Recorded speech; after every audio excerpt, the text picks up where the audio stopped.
Tonight we are going to have a very lively discussion about the future of women's leadership, but it's also a time to celebrate you watching on the live stream, to celebrate all of us, all the women that came before us, and all the future generations that we will continue to impact. It's really important for us, sometimes as leaders, we forget to pause and to reflect, to really step back and to see how far we've come, right? And because we're celebrating, that doesn't mean we aren't taking a look at the reality, that the challenges that we face, and maybe looking ahead of how far we may still need to go. Because that's what International Women's Day is all about. It's a global day to celebrate the achievements of women, started in 1911. But it's also a call to action for gender balance. This year's theme is Balance for Better. And that is what we're going to do today. We hope that we will inspire you to take a look at the challenges that we face, as well as celebrating our successes. All of us have a story. Each of our panelists have a different story and a different journey that got them to where they are now. And it's those challenges that make us stronger. What is your story? What are you most proud of? What challenges shaped you? Today I'm going to share a bit of my story, and I hope that it will help you discover yours.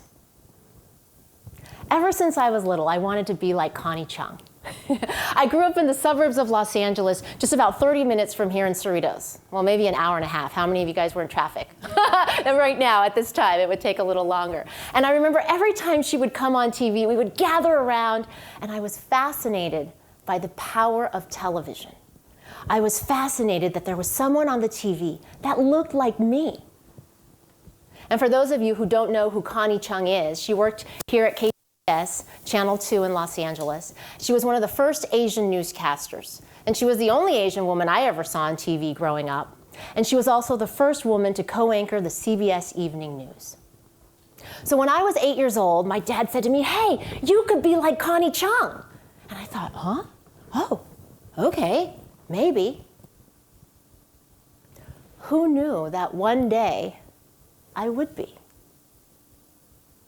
But you see, my path to success wasn't that straightforward. After college, I didn't go into TV news. There was something that was blocking me. I worked at Paramount Pictures as an assistant, helping launch Entertainment Tonight China behind the scenes. So not a bad job. I loved working at the studio. It was so exciting. But I had chickened out. I didn't go for my dream. Something was holding me back.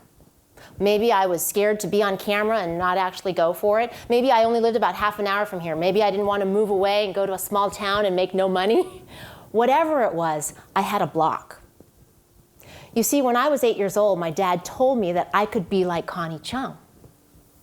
But as I got older, my family also said things like, "Oh, that's going to be really dangerous for a girl. You're going to be standing out in the rain. Do you think you can make it?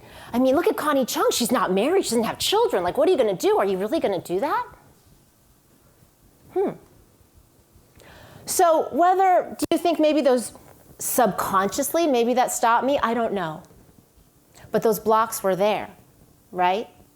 Fortunately, it didn't stop me for long. So I worked a few years at Paramount Pictures, and I thought, you know what? If I don't give this a shot now, I'm going to regret it. So I did everything I could to figure it out. I took broadcast journalism classes at night. I worked at local cable stations. I even worked 7 days a week for more than a year, 5 days a week at Paramount, and 2 days a week I'd drive three and a half hours to Palm Springs, my first reporter job, covering every story that I could, all kinds of stories.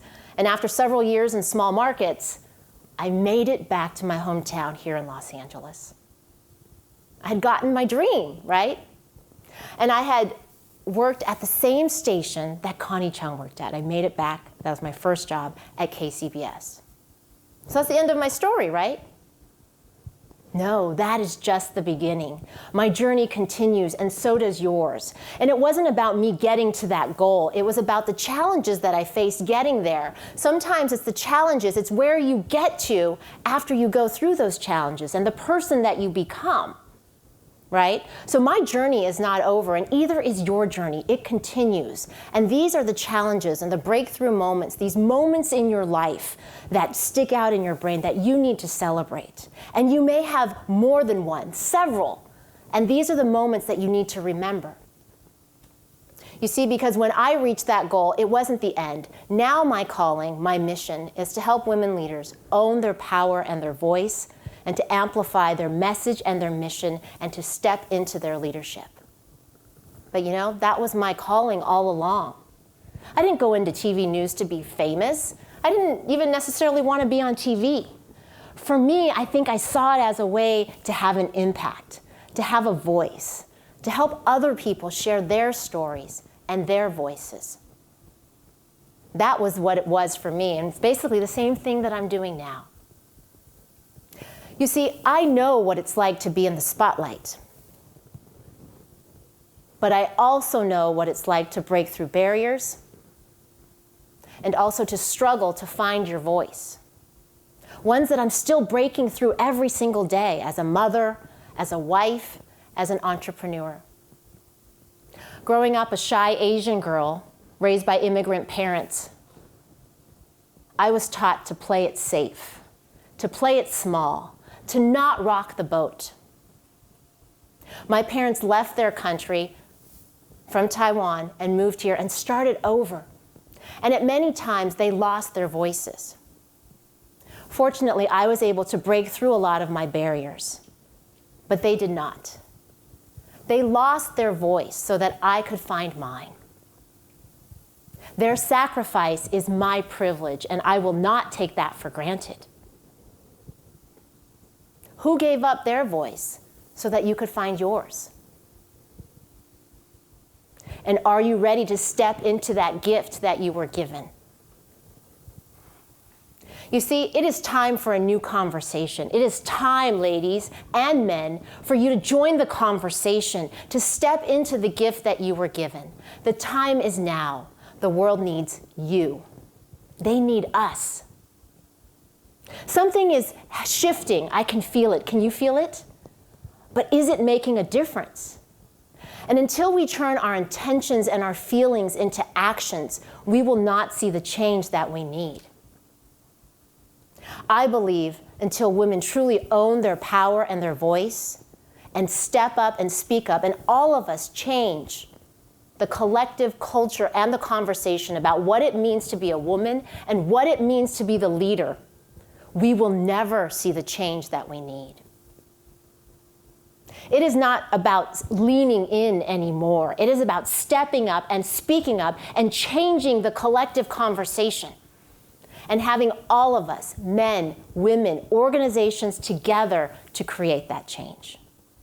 So I honor you and thank you for being here for this important conversation of how are we going to move women's leadership forward. This is the moment tonight that I hope we will spark conversation. We will inspire you at home, inspire you here to take action, to see a new model of leadership. But it starts with you. I believe you already have everything you need to succeed. The time is now for you to shine and to step into the gift that you were given. Thank you. We've seen the success of women. We've seen something shift. There's a lot of inspiration in the room. There's a lot of inspiration out there, but there's also some challenges ahead, right? Beyond our titles, our stories, our different journeys, and that's what we're going to explore today. And we know that as women in the workforce, we still face a lot of different challenges. So let's start there and talk a little bit about what people are facing. I want to ask you a little bit about what are some of the challenges that you've seen in the workforce and how did you overcome it on your path?